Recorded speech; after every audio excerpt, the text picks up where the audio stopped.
UPSC preparation start करने से पहले आपको कुछ बेसिक बातें पता होनी चाहिए, जैसे कि इस एग्ज़ाम की क्या क्वालिफ़िकेशन डिमांड है, यह एग्ज़ाम कितने फेज़ में होता है, सिलेबस क्या है, इस एग्ज़ाम की क्या कट ऑफ जाती है। Hello, welcome to UPSC with Anshu.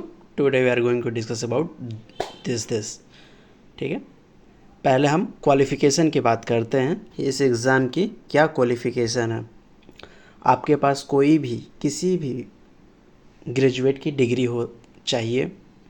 आपकी मिनिमम एज क्या होनी चाहिए? 21 ईयर्स। मैक्सिमम एज कितनी होनी चाहिए? 32 ईयर्स। कैटेगरी, किस कैटेगरी को कितने अटेम्प्ट्स मिलते हैं? जनरल कैटेगरी, ईडब्ल्यूएस कैटेगरी को 6 अटेम्प्ट मिलते हैं, ओबीसी कैटेगरी को 9 अटेम्प्ट्स मिलते हैं, एससी और एसटी के लिए अनलिमिटेड अटेम्प्ट्स हैं। इनकी एक एज लिमिट होती है, उस एज लिमिट तक ये दे सकते हैं आराम से। यह एग्ज़ाम कितने फेज़ में होता है? तो यह एग्ज़ाम कुल 3 फेज़ में होता है। फर्स्ट फेज़ को क्या बोलते हैं? प्रीलिम्स बोलते हैं। सेकेंड फेज़ को क्या बोलते हैं? मेंस बोलते हैं। थर्ड फेज़ को इंटरव्यू बोलते हैं। हम फर्स्ट फेज़ के एग्ज़ाम के नेचर के बारे में देखते हैं, फिर इसमें कितने पेपर होते हैं।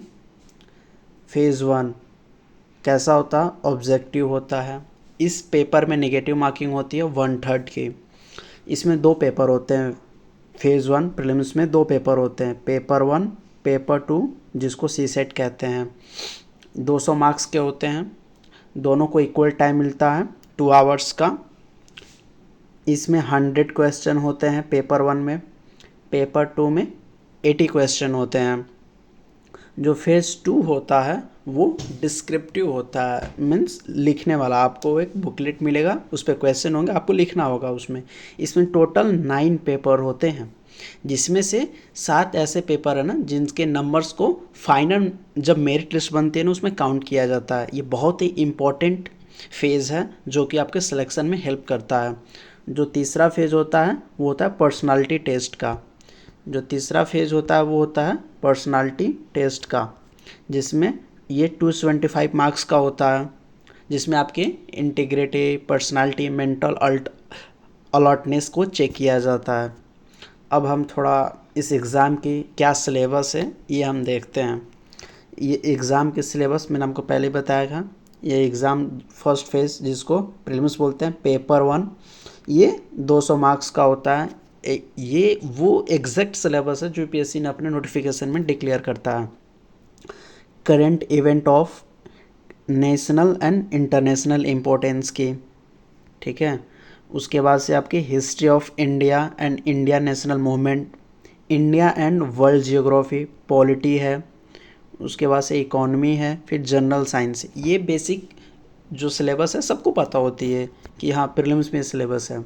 अब पेपर 2 है, उसका सिलेबस देखते हैं, जिसको सिविल सर्विस एप्टीट्यूड टेस्ट बोलते हैं। ये भी 200 मार्क्स का होता है, लेकिन ये क्वालिफाइंग होता है। आपको 33% ही लानी रहती है, मीन्स 67 मार्क्स अगर आप लेकर आते हो तो आप क्वालिफाई हो जाते हो। और इसमें 3 मेजर पोर्शन पूछा जाता है, जिसमें पहला होता है रीडिंग कम्प्रीहेंशन, दूसरा होता है लॉजिकल रीजनिंग, तीसरा होता है जनरल मेंटल एबिलिटी यानी मैथ्स। बेसिक मैथ्स पूछा जाएगा क्लास 10th लेवल तक। अब हम मेन सिलेबस की बात करते हैं, जो इस एग्ज़ाम का बहुत ही इंपॉर्टेंट रोल प्ले करता है सिलेक्शन दिलवाने में, ठीक है। इसमें टोटल 9 पेपर होते हैं, जिसमें से 2 पेपर जो होते हैं ना वो क्वालिफाइंग नेचर के होते हैं, जिसमें आपको क्वालिफाई करना होता है। एक पेपर 300 मार्क्स का होता है, मिनिमम आपको 25% की ज़रूरत है। जिसमें पेपर 1 होता है ना वो मॉडर्न इंडिया, मीन्स इस हमारे कॉन्स्टिट्यूशन में 22 लैंग्वेज हैं 8 शेड्यूल में। उस लैंग्वेज में से ना आप कोई भी एक लैंग्वेज चूज़ करो, उसमें आपको एग्ज़ाम देने का मौका मिलेगा। पेपर बी होता है वो कंपलसरी होता है, इंग्लिश कंपलसरी होता है, वो इंग्लिश में ही देना होगा आपको। अब उसके बाद से एक एस्से का पेपर होता है, जिसमें कैंडिडेट को 2 टॉपिक मिलते हैं, 2 सेक्शन आते हैं। एक सेक्शन में 4 क्वेश्चन, उसमें से एक टॉपिक को आपको लिखने रहती हैं, ठीक है। और एक टॉपिक 125 मार्क्स का होता है। GS1, हम GS1 की सिलेबस की बात करें तो यहाँ पे Indian heritage and culture, history, geography of world and society. यहाँ पे वर्ल्ड हिस्ट्री, पोस्ट इंडिपेंडेंस आपको इसी में GS1 में ही कवर करना होगा। GS2 जैसे यहाँ पे गवर्नेंस है, कॉन्स्टिट्यूशंस है, पॉलिटी है, सोशल जस्टिस है, IR है, इंटरनेशनल रिलेशन है। GS3 टेक्नोलॉजी है, इकोनॉमिक डेवलपमेंट है, biodiversity, environment, security, disaster management. GS4 की बात करते हैं हम। GS4 में इथिक्स, इंटीग्रिटी एंड एप्टीट्यूड के बारे में पूछता है। उसके बाद से आपके पास 2 ऑप्शनल के पेपर होते हैं, पेपर 1, पेपर 2, 250 मार्क्स के ये भी होते हैं। आपको अपने ऑप्शनल, UPSC हर नोटिफिकेशन में ऑप्शनल की लिस्ट प्रोवाइड करता है, उसमें से कोई सा भी एक ऑप्शनल चूज़ कर सकते हो आप, ठीक है।